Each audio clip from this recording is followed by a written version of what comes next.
요즘 사람들은 이제 미니멀 라이프다 해서 집에서 살 때 딱 필요한 물건만 놓고 사는 게 요즘 유행을 할 때가 있습니다. 왜냐면 불필요한 것들을 자꾸 사고 사용하려고 하면 오히려 스트레스를 많이 받기 때문입니다. 그래서 여유가 사라지고 그러다 보면 사람들에게 자연스럽게 행복이 사라진다, 이런 이야기들을 합니다. 욜로족이란 얘기도 혹시 들어보셨습니까? 저만 들어본 것 같습니다. 예. 욜로족이란 뜻은 이제 인생은 딱 한 번뿐이다, 그렇기 때문에 지금을 즐기자, 이런 뜻입니다. 미래를 투자하면서, 예전에는 미래를 투자하면서 내 집 마련, 막 이제 몇억 모으기, 몇천만 원 모으기, 이런 거 있었지만 요즘 젊은 세대에서는 당장의 행복을 누릴 수 있다면 그게 낫다는 겁니다. 그래서 내가 예를 들어서 150만 원 정도의 월급을 받지만 오늘 이 식사가 100만 원짜리인데 이걸 먹고 행복할 수 있다면 그거를 먹는 게 요즘 욜로족의 그런 특징입니다. 예, 한편에서는 이제 무소유, 다 가져보니까 소용이 없더라, 아무것도 갖지 않겠다는 게 아니라 무소유를 제가 예전에 한번 읽어본 적이 있는데 이거 똑같습니다. 불필요한 것들은 없애자. 왜냐하면 불필요한 것들이 우리에게 행복을 가져다 주는 게 아니라 오히려 행복을 가져간다, 이렇게 이야기를 합니다. 성도님들도 들어보시면 아시겠지만 요즘 사람들이 무엇에 목말라 있냐면 행복을 원하고 행복에 목말라 있습니다. 충분히 많이 가지고 있는데도 왜 더 원할까요? 사실 가지지 못했기 때문에, 자기는 많이 가지지 못했기 때문에 가지고 싶어서 여러 가지 방법으로 시도하는 게 바로 요즘 세상입니다. 우리 대한민국은 사실 몇십 년 전만 해도 쌀밥에 따뜻한 고기 한 점 먹는 게 소원인 나라였습니다. 그러면 행복할 수 있다고 생각하고 모두가 그렇게 열심히 달렸습니다. 그리고 한강의 기적이라는 말처럼 정말 풍요롭게 이 나라가 발전했습니다. 그러나 사람들이 쌀밥과 고기를 먹기 시작하니까 이제 아주 잠깐 행복한 겁니다. 그리고 너무 많이 먹다 보니까 배가 나오기 시작하고 체중이 불면서 또 행복이 사라집니다. 채워지지 않는 이 행복감을 너무도 채우고 싶어서 사람들은 보시는 것처럼 이렇게 안달나 있습니다. 오늘 읽은 빌립보서 4장은 사도 바울이 빌립보 교회에 보낸 편지입니다. 사도 바울은 빌립보에 도착해서 루디아를 만나게 되면서 그곳에서 교회가 시작됐습니다. 사도 바울은 수많은 도시들을 다니며 교회를 세우고 복음을 전할 때마다 핍박을 받고 고난을 심하게 받았습니다. 빌립보 교회도 사도 바울이 고난받는 것을 잘 알고 있었습니다. 그리고 자신들도 어렵고 힘든 상황이었지만 끝까지 바울을 돕겠다고 약속을 했고, 그리고 그 약속을 실제로 지켜냅니다. 우리 10절을 함께 읽어보도록 하겠습니다. 10절입니다. 시작. 내가 주 안에서 크게 기뻐함은 너희가 나를 생각하던 것이 이제 다시 싹이 남이니 너희가 또한 이를 위하여 생각은 하였으나 기회가 없었느니라. 아멘. 사도 바울은 여기서 크게 기뻐했다라고 이야기하고 있습니다. 이 표현을 원어 성경으로 보면 마치 폭탄이 터지듯이 기뻐했다, 그만큼 크게 기뻐했다는 의미로 해석이 됩니다. 사도 바울은 빌립보 성도들에게 재정적으로 도움을 많이 받았습니다. 영치금이 입금되어서 기뻐한 것이 아니라 빌립보 교회 성도들이 사도 바울 자신을 잊지 않고 도와주려고 기다리고 있었고, 그리고 늘 기도하며 그것을 준비했다는 것이 바울에게는 너무도 큰 기쁨이었습니다. 그리고 바울은 이것을 복음에 동참했다라고 표현하고 있습니다. 자신을 잊지 않았다는 것은 여전히 사도 바울을 위해 열심히 기도하고 있었고 다시 만날 날을 준비하고 있었다는 것이며, 그 자체가 하나님 나라를 위한 수고고 헌신이고 결단이라는 것을 사도 바울은 그렇게 받아들이고 알고 있었습니다. 그리고 그 사실을 알게 된 바울은 진심으로 기뻐하고 온 마음을 다해 성도들을 향해 기쁨을 표시하고 있습니다. 우리 그리고 이어지는 11절과 12절을 우리 이번에도 같이 한번 읽어보도록 하겠습니다. 시작. 내가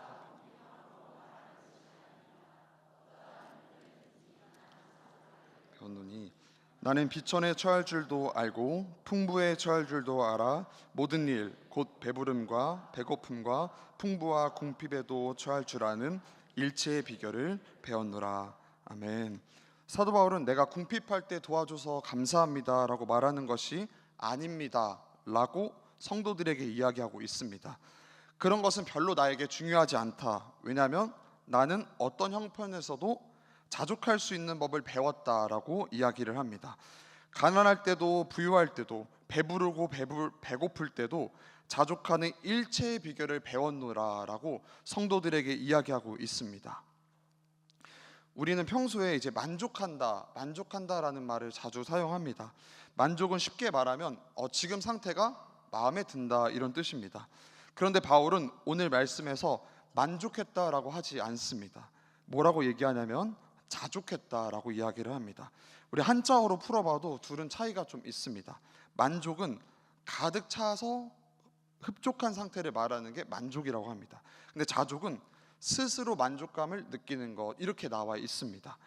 이것을 돌려 생각해 보면 만족하는 사람은 가득 찼기 때문에 만족하는 것입니다. 가득 차지 않으면 당연히 마음이 바뀔 것입니다. 하지만 자족하는 사람은 어떤 상황에서도 흔들리지 않습니다. 왜냐하면 가득 찬 것 때문에 행복한 게 아니라 바로 스스로 행복감을 느끼고 있기 때문입니다. 그런데 여기서 잘 보시면 사도 바울은 그러한 자족을 자기가 어떻게 했다라고 표현하냐면 배웠다라고 표현합니다. 우리는 배움을 책으로도 배우고 경험으로도 배우고 몸으로도 마음으로도 배웁니다. 그리고 무엇보다 배운다라는 것은 시간과 노력이 많이 필요합니다. 사람이 무언가 배울 때는 뚝딱 한 번에 배워지지 않습니다. 마찬가지로 사도 바울이 말하는 이 자족도 그냥 얻어진 것이 아닙니다. 바울은 고난과 훈련 속에서 배워냈다는 것입니다. 제가 이제 4살 정도의 유치원에 다녔는데 친구들을 사귀지 않겠습니까? 근데 좋은 친구를 사귀었어야 되는데 나쁜 친구를 사귀었습니다. 가서 뭐 어떤 습관을 배워왔냐면 어른들께 공경하라고 배웠는데 제가 침을 뱉는 아주 못된 습관이 있었습니다. 우리 강사님이 어떻게 그런 버릇없는 일은. 지금은 안 뱉으니까 괜찮습니다. 네. 성장해서 회개를 많이 했는데 제가 옆집에서 할머니께서 놀러 오셨는데 제가 할머니가 놀러 오시면 막 이게 돌아다니다가 갑자기 할머니 앞에서 침을 대 뱉는 겁니다. 얼마나 우리 가족들하고 거기 할머니가 놀랐겠습니까? 바로 혼났어야 되는데 옆집 할머니께서 이제 인품이 워낙 훌륭하셔서 애가 그럴 수도 있지 이러시면서 너무 혼내지 말아 주십시오 이렇게 부탁하고 집에 가셨습니다. 제가 그래서 어머니 아버지께 이제 훈방 조치를 당했습니다. 말로 엄하게 혼내면 들을 것이다라고 생각을 하신 거죠. 제가 과연 말로 했으면 됐겠습니까? 다음에 또 놀러 오셨습니다. 놀러 오시니까 제가 훈방 조치를 풀려났기 때문에 한 번 더 해보게 되었습니다. 그리고 제가 그날 정말로 크게 맞았다고 제가 들었거든요.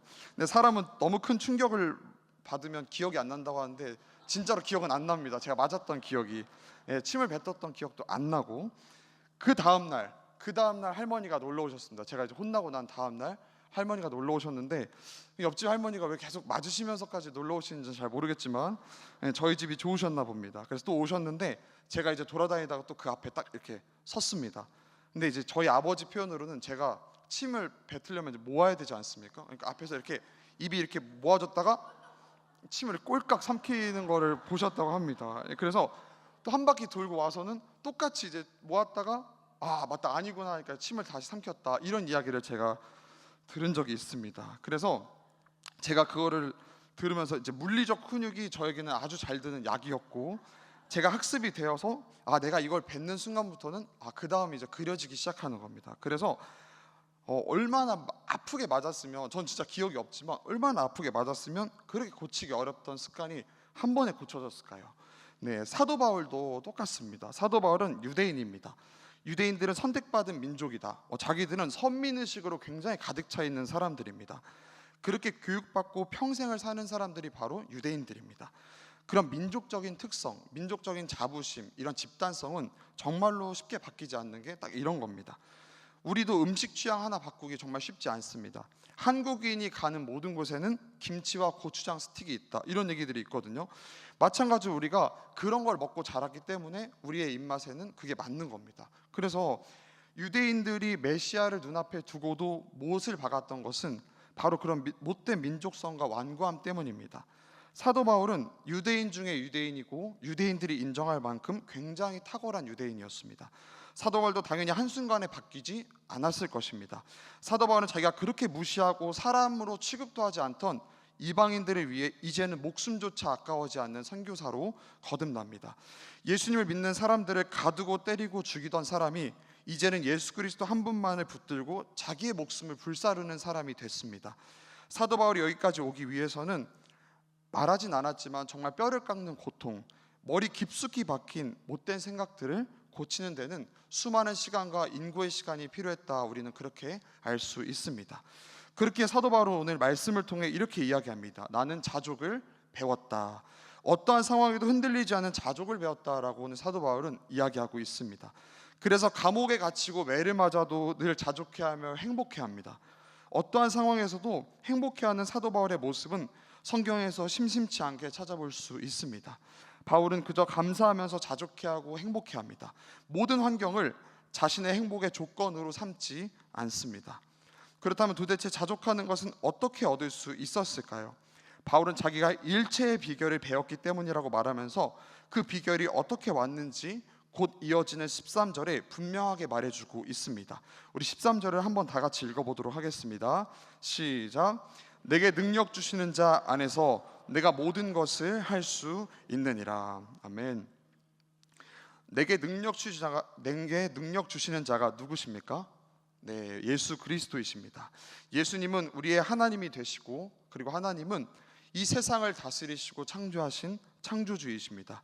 하나님은 전능하신 분이시기도 하셔서 모든 일을 가능케 하시는 분이 하나님이십니다. 그런데 여기서 질문이 하나 생깁니다. 왜 사도 바울은 이 말을 지금 이 시점에 뒤이어서 붙였을까요? 우리 앞에 구절들의 흐름을 보시면 사도 바울은 마치 그 환경을 그냥 받아들이고 적응하는 듯한 어투로 말합니다.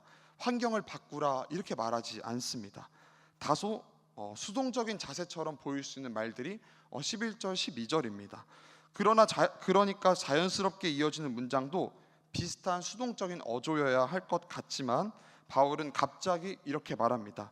내게 능력 주시는 자 안에서 내가 모든 것을 할 수 있느니라. 마치 갑자기 분위기가 전환된 것처럼 느껴집니다. 사도 바울은 빌립보 성도들에게 이렇게 이야기하는 것과 똑같습니다.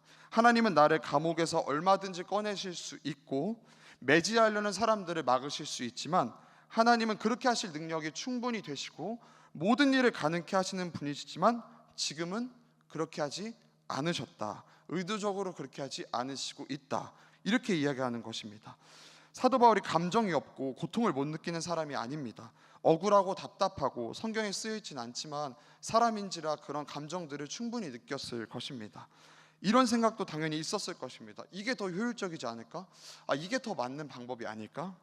그렇지만 사도 바울은 자신의 감정, 판단, 모든 기준을 하나님 앞에 내려놓았습니다. 사도 바울은 하나님이 능력이 없어서가 아니라는 것을 분명하게 알고 있었습니다. 그렇게 하시기를 의도하셨기 때문에 받아들이고 인정한 것입니다. 우리는 이거를 조금 어려운 표현으로 말하면 하나님의 주권을 인정했다라고 표현할 수 있습니다. 하나님께 고난을 당할 때, 매를 맞을 때, 감옥에 갇혔을 때도 사도 바울은 하나님의 계획과 뜻이 어떤 인간적인 방법과 생각과 감정과 판단보다 옳고 선하다는 것을 믿었습니다. 그렇기 때문에 바울은 그 고통의 순간에서도 자족할 수 있는 법을 배운 것입니다. 진심으로 마음 깊이 하나님의 주권을 인정했기 때문에 그는 오히려 감사와 기쁨, 심지어 행복까지도 그 어려운 상황에서 경험할 수 있었던 것입니다.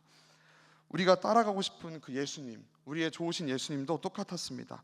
예수님도 인간의 몸으로 오셨기 때문에 십자가에 매달리고 싶지 않으셨습니다. 예수님도 그래서 이렇게 기도하셨습니다. 조금 나아가사 얼굴을 땅에 대시고 엎드려 기도하여 이르시되 내 아버지여 만일 할만하시거든 이 잔을 내게서 지나가게 하옵소서. 그러나 나의 원대로 마시옵고 아버지의 원대로 하옵소서 하시고.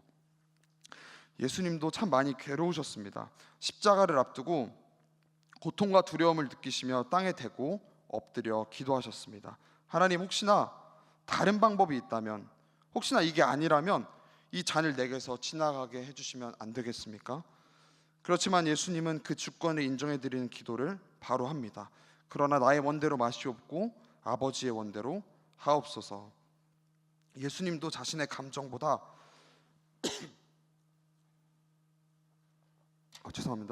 하나님의 주권을 인정해드렸기 때문에 이런 기도를 하실 수 있었던 것입니다.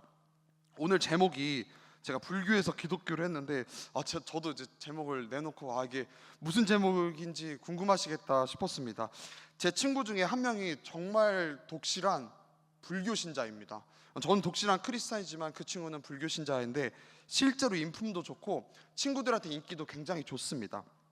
제가 예수님을 닮아가고 싶어서 예수님을 닮으려고 노력을 많이 하듯이 그 친구도 실제로 그 부처님이 가르쳐 주신 그 가르침을 지키려고 노력을 굉장히 많이 합니다.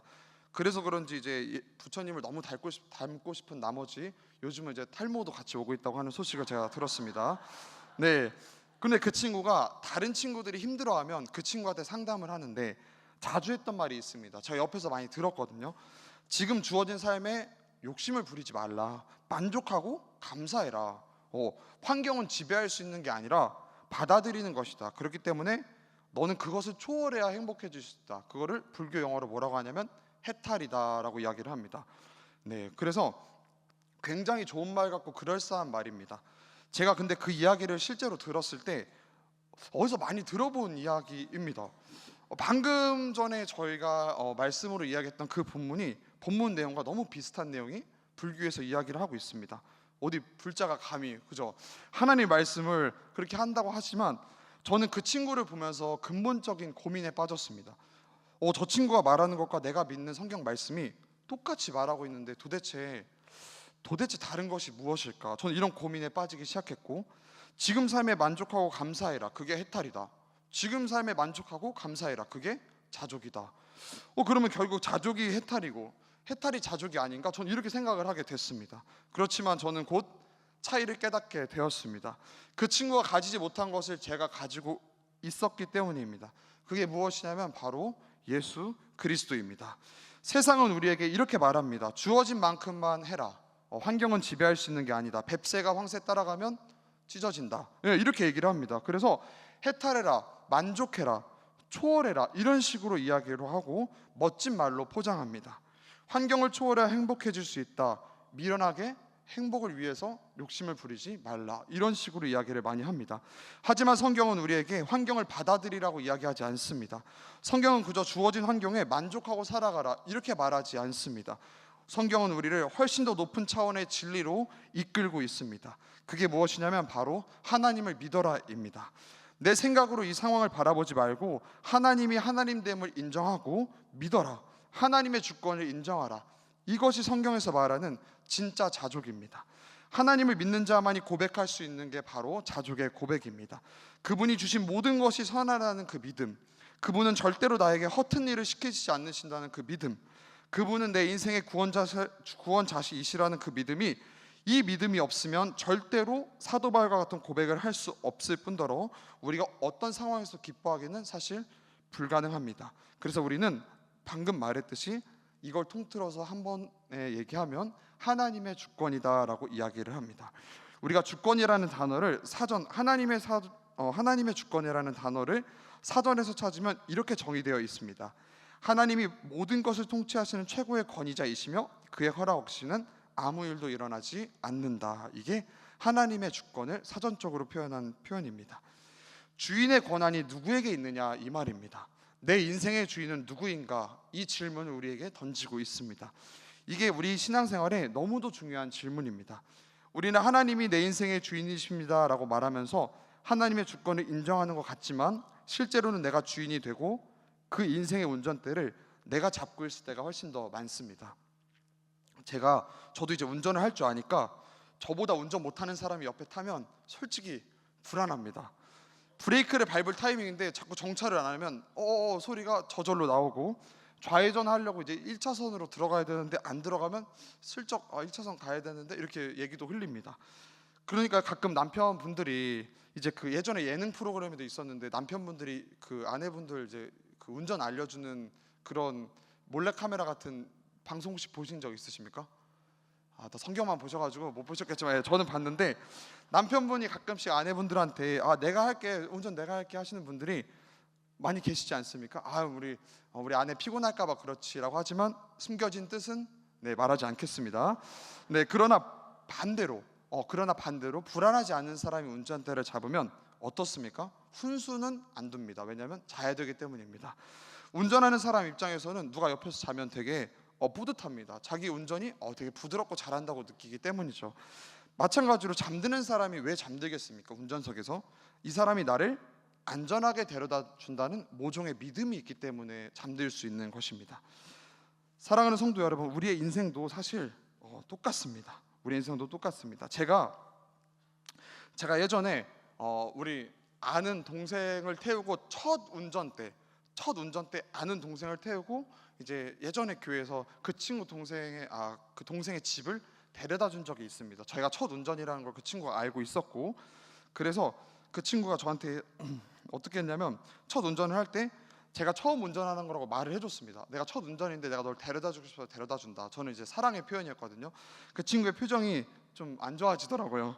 그래서 자기가 버스 타고 하는 게 더 빠르다라고 얘기를 하면서 거절하길래 버스비 아껴주려고 제가 괜찮다라고 하면서 극구 태워줬습니다. 네, 아주 좋은 형이었습니다. 근데 처음이라 그런지 저한테 막 칭찬을 계속 하는 겁니다. 좌회전하면 형님 막 운전 진짜 잘하시는데요. 코너링이 예술입니다. 막 이러고 앞차 정차할 때 이제 제가 브레이크를 밟지 않습니까? 저는 형님 서는 줄도 몰랐습니다. 계속 칭찬을 하는 거예요. 근데 그 친구가 말은 그렇게 하는데 내릴 때 보니까 옆에 이 손잡이 있지 않습니까? 진짜로 이거 싫어합니다. 손잡이를 꽉 잡고 있더라고요. 그래서 제가 너 믿는 거 맞아? 이렇게 물어보니까 제가 안 믿으면 안 탔겠죠. 믿으니까 탔겠죠 하면서 후다닥 내려서 그 다음부터는 제 차를 타지 않았습니다. 예.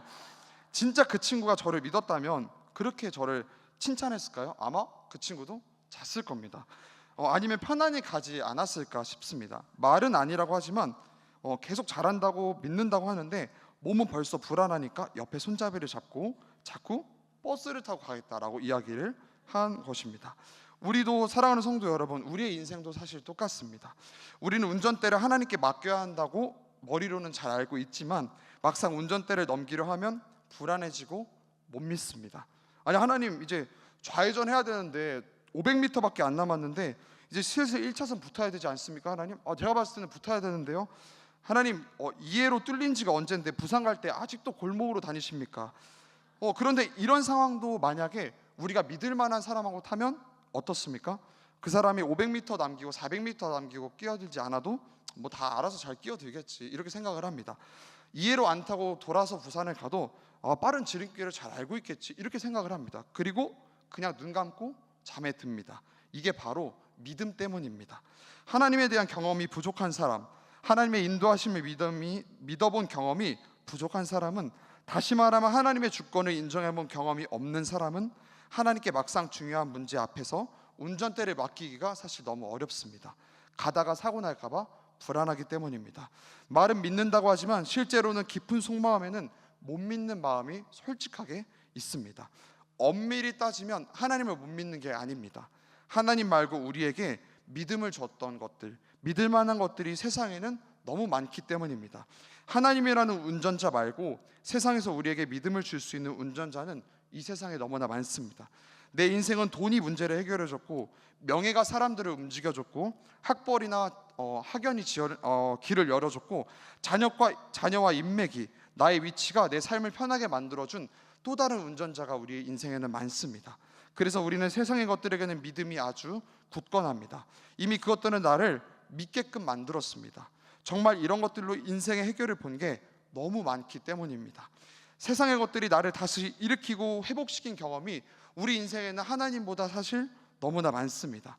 하나님도 잘 믿지만 하나님보다 조금 더 그런 것들이 더 믿음직스럽습니다. 나에게 있어서 베테랑 운전자는 하나님이 아니라 세상의 것들입니다. 반면에 하나님께 주권을 드린 경험은 적습니다.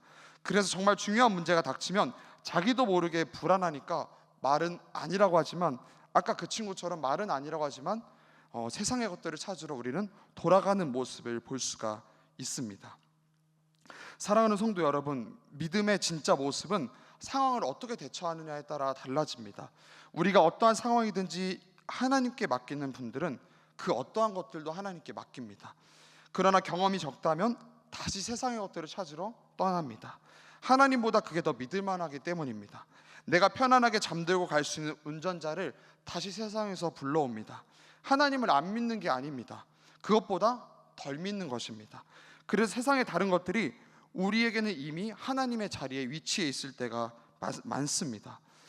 그러나 세상이 데려다주는 목적지는 어디겠습니까? 세상의 것들은 절대로 우리를 안전하게 데려다주지 않습니다. 편안하게 잠들게 만들고 결국 낭떠러지로 밀어버립니다. 결국 멸망과 패망과 소망이 없는 그곳으로 우리를 데려가고 있는 줄 우리는 잘 알고 있습니다. 세상의 것들의 목적지는 결국 패망이고 영원한 형벌입니다. 사랑하는 성도 여러분, 제가 오늘 이 말씀을 드리는 것이 믿음이 없으시네요 이렇게 정죄하는 것이 아닙니다. 우리에게는 앞으로 수많은 기회들이 찾아올 겁니다. 그 기회들 앞에서 정말로 이제는 하나님께 운전대를 넘길 수 있는 그 골든타임을 놓치지 말라라고 말씀드리고 싶습니다. 혹시 지금 삶이 너무 어렵고 문제가 많고 혹시나 답답한 상황에 있는 분들이 계십니까? 아니면 내가 그동안은 전부 세상의 것들로 충분히 해결이 가능해서 세상의 것들로 해결을 보신 분들이 계십니까? 오히려 그래서 지금이 골든타임이다라고 말씀드리는 것입니다. 하나님께 운전대를 맡겨볼 수 있는 것이 바로 지금입니다.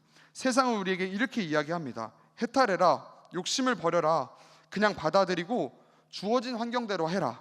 세상과 마귀는 우리에게 그동안 우리를 교육시켰던 그대로, 너는 어려울 때마다 그동안 잘 해왔던 대로 돈으로 해결하고 명예로 해결하고 자식과 인맥과 학벌과 모든 것들로 해결하고 하나님으로 해결하지 말라고 우리에게 또 한 번 가르치고 유혹합니다. 그러나 성경은 절대 우리에게 그렇게 가르쳐주고 있지 않습니다. 내게 능력 주신 자 안에서 내가 모든 것을 할 수 있느니라. 맞습니다. 주님, 우리 주님은 모든 것을 하실 수 있는 주님이십니다. 지금 이 상황이 나는 이해가 되지 않아도 하나님께서 주신 가장 선한 상황임을 나는 믿습니다. 하나님의 계획 속에 있는 일부분이라고 나는 믿습니다. 하나님은 나를 절대 망하게 하지 않으시고 하나님은 절대 나를 버리지 않으시고 나는 그 주님을 신뢰합니다. 주님, 내 인생의 운전대를 이제 주님에게 드립니다. 하나님, 내 상황의 운전대를 이제 주님께 맡겨드립니다. 주님께서 일하시고 주님께서 끌고 가주시옵소서. 이게 바로 우리의 고백이 되어야 되는 줄 믿습니다. 하나님, 제가 500m밖에 안 남았는데 제 생각에는 좌회전 가야 되지만 다 뜻이 있으시겠지요. 하나님, 제가 이해로 새로 개통된 거 아는데 골목길로 가시는 이유 난 잘 모르겠지만 하나님 다 뜻이 있으시겠지요. 저는 이제 하나님을 믿고 옆에서 편안히 잠들어 보겠습니다. 저를 안전하게 그 목적지까지 데려다 주십시오. 우리가 말하는 이런 고백이 세상에서는 말할 수 없는, 세상과 똑같이 보이지만 세상과는 엄연히 다른 더 높은 차원의 하나님의 주권을 인정드리는 놀라운 믿음의 고백인 줄 믿습니다. 사랑하는 성도 여러분, 이게 우리의 고백이 되어야 되는 줄 믿습니다. 사도 바울도 자족을 배웠다고 합니다. 절대 처음부터 자족한 게 아닙니다. 우리도 배워가는 시간이 필요하고 우리도 그런 갈림길에서 하나님을 선택하는 그 배움의 시간들이 우리 인생 가운데는 필요합니다. 그런데 그 배움은 온전히 하나님께 주권을 드릴 때 배워지는, 학습되는 것입니다. 진짜 행복은 하나님께 맡길 때 옵니다. 하나님께 주권을 인정드릴 때 누릴 수 있는 것이 하나님으로 인한 참 행복과 참 기쁨입니다.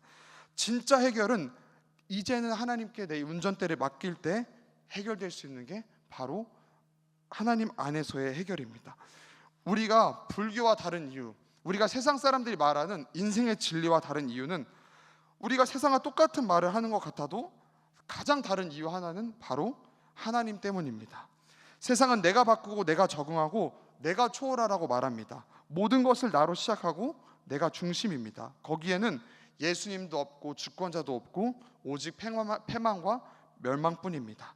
그러나 성경은 내가 아닌 하나님으로부터 시작하라고 이야기합니다. 하나님께 맡기라, 하나님께 적응하라, 하나님께 기대라, 하나님의 주권을 인정하라, 이렇게 말하고 있습니다. 사랑하는 성도 여러분, 그동안 나를 살리고 회복시킨 것이 세상의 것들이었다면, 세상의 것들이 나에게는 하나님보다 더 믿음직스러웠다면, 오늘도 문제 앞에 세상의 운전자를 혹시나 찾아가셨다면 이제부터는 하나님께 그 주권을 맡기시는 성도님들이 되시기를 소망합니다. 우리의 좋으신 하나님께서는 우리를 절대로 그렇게 내버려 두지 않으십니다. 시편 25편 3절에는 주를 바라는 자들은 수치를 당하지 아니하려니와, 또 이사야 49장 23절에는 나를 바라는 자는 수치를 당하지 아니하리라.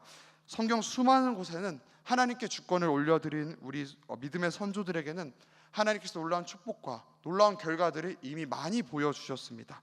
하나님께 주권을 드리고 믿는 자들에게는 절대로 하나님께서 실망시키지 않으십니다. 우리가 이제는 그 상황과 기회를 드릴 시간입니다. 우리가 하나님께 믿음을 드린다면 실패가 없으신 그분이, 나를 너무도 사랑하셔서 오늘도 나에게 선한 것을 주실 그분이 앞으로도 우리와 영원히 함께 하실 줄 믿습니다. 우리 성도님들도 앞으로 하나님께 주권을 내어드리셔서 하나님 옆자리에서 편안히 주무시면서 문제를 해결받으시고 하나님께서 우리가 차마 알지 못하는 좋은 길로 그런 인도하심을 받는 저와 울산교회 성도님들이 되시기를 소망합니다.